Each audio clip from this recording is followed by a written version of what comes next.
세계 제2차 대전 때 유럽의 연합군 포로 수용소에서 군의관들이 만들어낸 새로운 병명이 있었습니다. 그것은 가시철망병이라는 것인데, 극도로 우울해지고 먹어도 살이 찌지 않고 온몸이 쇠약해져서 누워만 있으려는 증세라고 합니다. 이 병은 원인도 모르고 치료 방법도 없고 가시철망 속에 갇혀서 사는 놈들에 나타나는 병이기 때문에 가시철망병이라고 불렀습니다. 이 병에 걸린 환자들에 나타나는 공통점이 한 가지 있었는데, 그것은 모든 일에 거의 하루 종일 불평하고 투덜댄다는 것입니다. 그래서 가두고 있는 가시철망, 수용소의 가시철망이 희망을 빼앗아가고 감사할 여우를 박탈하고 불만의 분화구로 만들었다라고 말합니다. 같은 수용소에 갇혀서 같은 가시철망에 둘러싸여 있는 상황에서 어떤 사람은 이 병에 걸리고 어떤 사람은 안 걸린 원인이 무엇이었을까요? 하루 종일 자기 눈앞에 있는 가시철망만을 바라보고 사는 사람들은 이 병에 걸렸고, 반면에 그 가시철망을 넘어서 푸른 하늘을 보고 가시철망 밑에 펴있는 들국화도 보고, 그리고 고향도 그려보고 사랑했던 사람도 생각해보고 내일의 희망과 꿈을 꾸며 살았던 사람들은 이 병에 걸리지 않았다고 합니다. 오늘 맥주감사주일입니다. 성경 맥주절은 보리를 추수해서 7주가 지날 때에 지키는 칠칠절 또 오순절로 이스라엘의 감사절입니다. 주로 23년 16절에 맥주절을 지키라. 이는 내가 수고하여 밭에 뿌린 것에 첫 열매를 거두느니라. 첫 열매를 거둔 하나님께 감사한 추수감사절입니다. 이 맥주감사절 한국교회는 의미 있게 지냈습니다. 가난 힘든 시절 농사진 걸로 먹다가 겨울을 났는데 봄이 되면 먹을 것이 없어서 초근목피라고 그러죠. 풀뿌리 나무 껍질 벗겨 먹다가 겨우겨우 연명하다가 보리 농사 지어서 추수가 되면 너무 감사해서 배불리면 감사해서 하나님께 감사드린 것이 맥주감사절입니다. 특별히 맥주감사절은 시기적으로 1년의 전반기가 끝나고 후반기가 되는 7월 첫 주에 되기 때문에 우리가 지난 반년의 은혜를 감사하는 절기입니다. 하나님께서 어려운 때 지난 반년을 지켜주신 것과 앞으로도 함께 믿고서 감사하는 기회가 되시기를 바랍니다. 여러분, 지난 반년을 어떻게 살아오셨습니까? 우리 지난 반년 온 세계가 코로나19로 어려움을 겪고 있습니다. 일상이 무너지고 활동이 제한되고 경제가 어려워지고 처음 겪어보는 이 일, 나 혼자만이 아니라 온 세계가 모든 다 겪는 이 코로나19로 인해 고통, 이런 상황을 어떻게 살아오셨나요? 지난 년 동안 긍정적인 낙관적인 태도로 살았습니까? 부정적인 비관적인 태도로 살았습니까? 가시철망만 바라보고 불평원만 살았습니까? 가시철망 너머에 내일의 희망과 꿈을 꾸고 살았습니까? 골로새서는 사도 바울이 로마 감옥에서 골로새 교회에 보낸 편지입니다. 1장과 2장은 구원의 도리, 어떻게 구원받는가 말씀하고 3장과 4장은 구원받은 그리스도인의 새로운 삶을 말씀합니다. 어떻게 살아야 되겠느냐 하는 것입니다. 1절에 보면 그러므로 너희가 그리스도와 함께 다시 살리셨으면 위의 것을 찾으라. 거기는 그리스도께서 하나님 우편에 앉아 계시느니라. 위의 것을 생각하고 땅의 것을 생각하지 말라. 구원받았으면 하늘나라를 바라보고 살아가는 것입니다. 이어서 12절에서는 그러므로 너희는 하나님이 택하사 거룩하고 사랑받는 자처럼 하나님의 은혜로 구원받은 사람은 이렇게 살아야 된다 하면서 오늘 15절에서는 이렇게 말씀합니다. 너희는 또한 감사하는 자가 되라. 새 번역은 또 여러분은 감사한 사람이 되십시오. 그들이 십자가에 구원받고 하나의 택함 받은 거룩한 백성이라면 감사한 사람이 되라는 것입니다. 오늘 말씀에서 모든 일에 감사하거나 항상 감사라고 하지 않고 감사하는 사람이 되라 한 것에 주목할 필요가 있습니다. 하나님, 우리가 감사한 사람이 되기 원하십니다. 감사를 있으면 감사하는 사람 정도가 아니라 감사하는 사람. 감사해서 감사하는 것, 뭐 불평하면 불평하고, 좋은 일 감사, 어려운 일은 힘들면 불평하는 삶이 아니라 모든 일에 감사하는 사람 되는 것. 하나님, 우리가 무슨 일을 만나도 감사하는 말이나 행위의 변화가 아니라 어떤 일을 당해도 감사할 줄 아는 감사한 사람으로서의 존재 변화를 원하시는 것입니다. 신앙은 존재 변화입니다. 행위 변화입니다. 존재가 변하지 않으면 행위 변하지 않습니다. 존재가 변하지 않고 하는 행위 변화는 그건 위선입니다. 존재가 그리스도의 십자가 구원받고 하나님 택하는 자녀를 위해 존재가 변했다는 것은 이제는 그것은 감사한 사람 되는 것입니다. 어떻게 우리가 감사하는 사람이 될까? 오늘 본문에 세 가지를 말씀합니다. 첫째는 마음의 평안을 지키라는 것입니다. 15절 그리스도의 평강이 너희 마음을 주장하게 하라. 어려운 일을 만났을 때 또는 좋지 않아서 이것을 우리 입에서 원망불평이 나오는 이유가 무엇입니까? 마음의 평정을 잃어버려서 그래요. 마음의 평안을 잃어버렸어. 어떤 일을 만나도 마음의 평안을 잃어버리지 않으면 원망불평을 흔들어 넘어지지 않습니다. 그러므로 무슨 일을 만나도 원망불평을 낙심하지 않으려면 마음의 평안을 잃어버리지 않아야 돼요. 여기 주장하게 하라는 말씀은 지배하게 하라, 다스게 하라는 것입니다. 세 번역에서는 그리스도의 평화가 여러분의 마음을 지배하게 하십시오. 여러분의 마음은 무엇이 지배합니까? 누가 지배합니까? 인디안 추장 할아버지하고 손자 얘기합니다. 네 마음 속에는 좋은 선한 늑대, 악한 늑대가 있어. 두 마리가 싸워. 어떤 놈이 이겨요? 네가 먹이를 많이 준 놈이 이기지. 그랬대요. 내 마음은 누가 지배하나요? 무엇이 내 마음을 다스리나요? 내 마음을 다른 것들이 주장하지 않고 그리스도의 평강이 내 마음을 다스리게 하는 것입니다.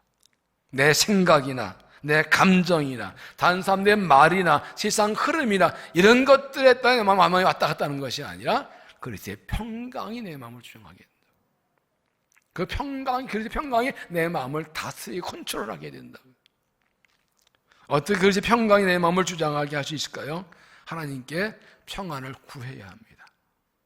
빌보서 4장 6절에 아무것도 염려하지 말고 다만 모든 일에 기도와 간구로 너희 구할 것을 감사함을 하나님께 아뢰라. 그러면 모든 지각에 뛰어난 하나님의 평강이 그리스도 예수 안에서 너희 마음과 생각을 지키시리라. 어려운 힘들 만났을 때 염려, 근심한 대신 하나님께 감사함으로 기도하면 하나님께서 평강을 주신대. 그 평강이 어느 정도? 모든 생각이 뛰어나. 어떻게 그런 상황에서 평안할 수 있지? 상식을 뛰어넘는 그런 평강을 하나님이 주신다는 것입니다. 어떤 청년이 물었습니다. 경험한 노인에게 인생 성공을 어떻게 합니까? 3P가 필요하다. 세 가지 P가. 첫째는 patience, 인내. 둘째는 practice, 실천. 세 번째는 peace, 평화. 이 세 가지 어떤 게 중요합니까? 마지막 세 번째 peace, 마음의 평화가 중요하다. 어떤 경우도 마음의 평화 잃지 않으면 승리할 수 있어요. 그러나 작은 데 흔들린 사람들은 인생 무너지죠. 하나님께 감사함으로, 어려운 일 당해도 하나님이 함께 믿고 감사함으로 기도하고 주시는 그리스도의 평강으로 감사하는 삶을 살아가시길 바랍니다. 두 번째는 마음을 하나님의 말씀으로 채우라. 16절 그리스도의 말씀이 너희 속에 풍성히 거하여. 어떤 일 만났을 때 이것이 좋은 일이 나쁜 일인지 감사히 불평할 일인지를 무엇으로 판단합니까? 고난과 역경 만났을 때 우리가 감사할 수 있는 근거와 이유가 무엇입니까? 그것은 하나님의 말씀, 그리스도의 말씀입니다. 내 마음에 하나님의 말씀이 가득 차 있으면 그 말씀의 근거에서 어떤 경우도 원망하거나 불평하지 않고 감사할 수 있습니다. 하나님의 말씀이 내게 있고 약속이 있기 때문에, 약속의 말씀 믿기 때문에 모든 일에 감사할 수 있는 것이죠. 다른 말로 하면 하나님의 말씀이 내 마음과 생각과 입술의 말까지도 이끌게 됩니다. 세 번역은 그리스도의 말씀이 여러분의 가운데 풍성히 살아있게 하십시오. 살아있게 하십시오. 말씀을 내가 단지 읽고 듣고 배우고 외우고 묵상한 거 끝나는 것이 아니라 그 말씀 내 안에서 활동하게 살아 움직이게 하는 거예요. 히브리서 4장 10절 하나님의 말씀은 살아있고 활력이 있다고 그랬거든요. 내 말씀 지식을 알고 끝나 아무것도 아니에요. 그 말씀이 내 안에서 내 마음도 생각도 말도 끌고 가게 되는 거죠. 하나님 말씀으로 모든 것을 판단해야 됩니다. 내 생각과 감정 따라 좋다 나쁘다 판단하는 것이 아니라 내 경험과 상식 따라 다른 말을 듣고 하는 게 아니라 진리의 말씀으로 판단하는 것입니다. 그러면 말씀으로 판단하면 원망불평할 일도 낙심전망할 일도 그것은 감사할 일이 되고 감사할 것을 발견하게 됩니다.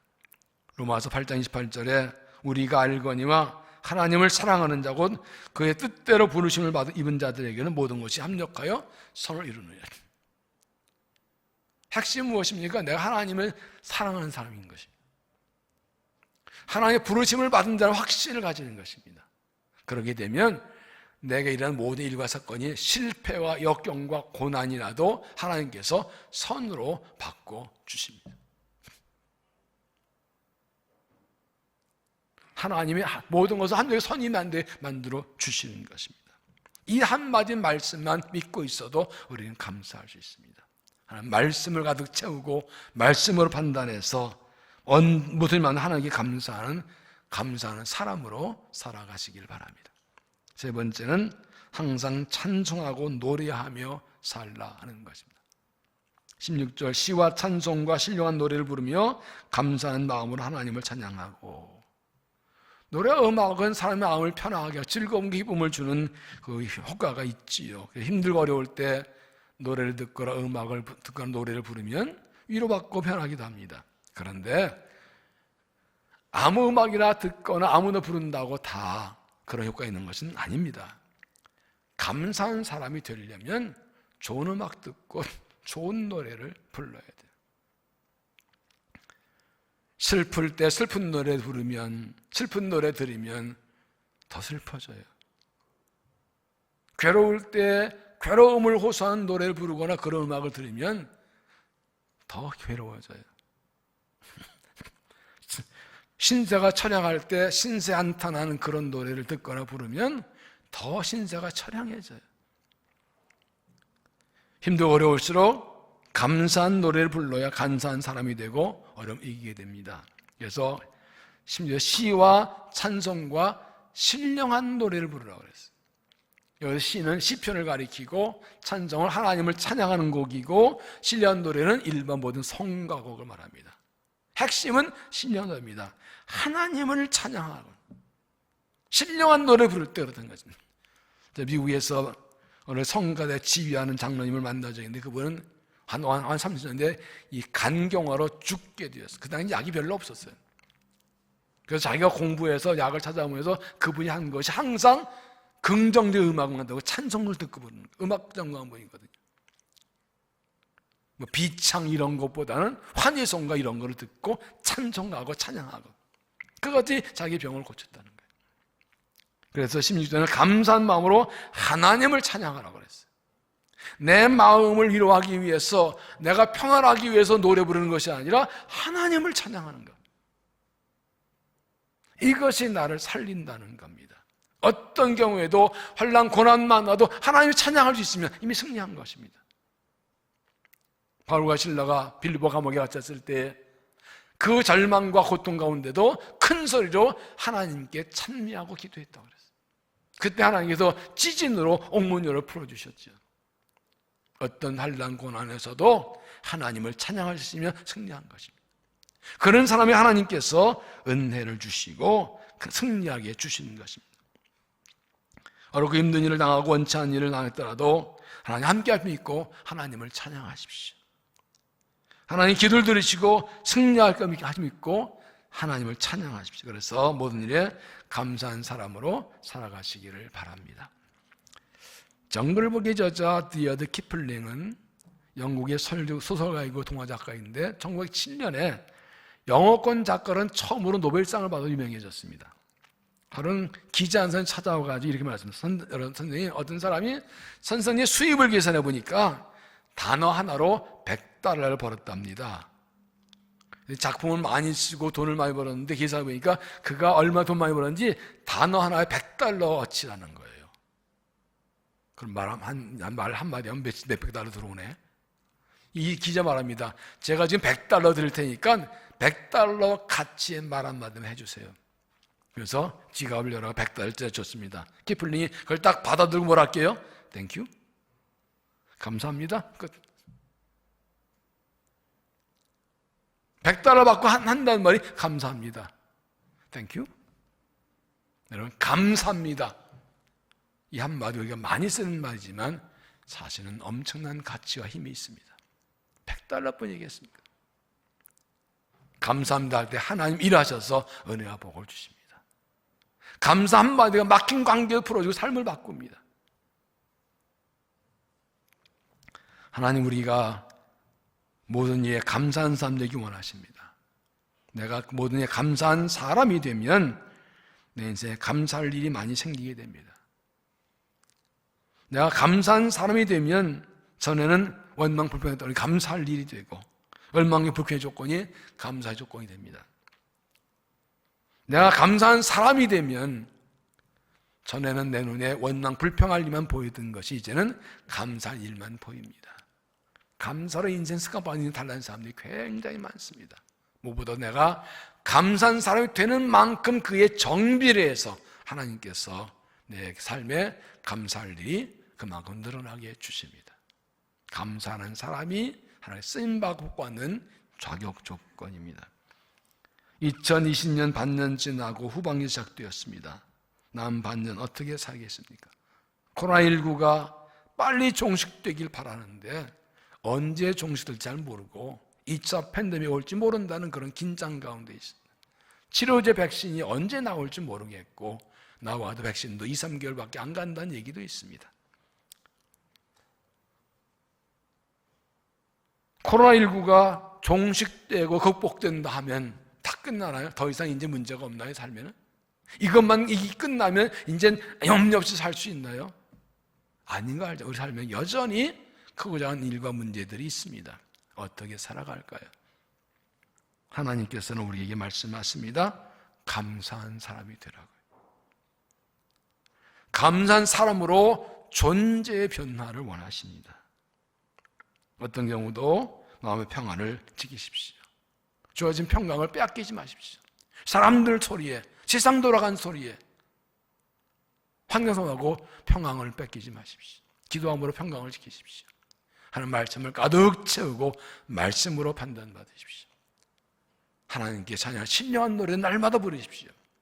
그래서 하나님께 감사한 사람 되어서 감사함을 승리하고 감사함을 주를 기쁘시게 하는 믿음이 되시기를 바랍니다.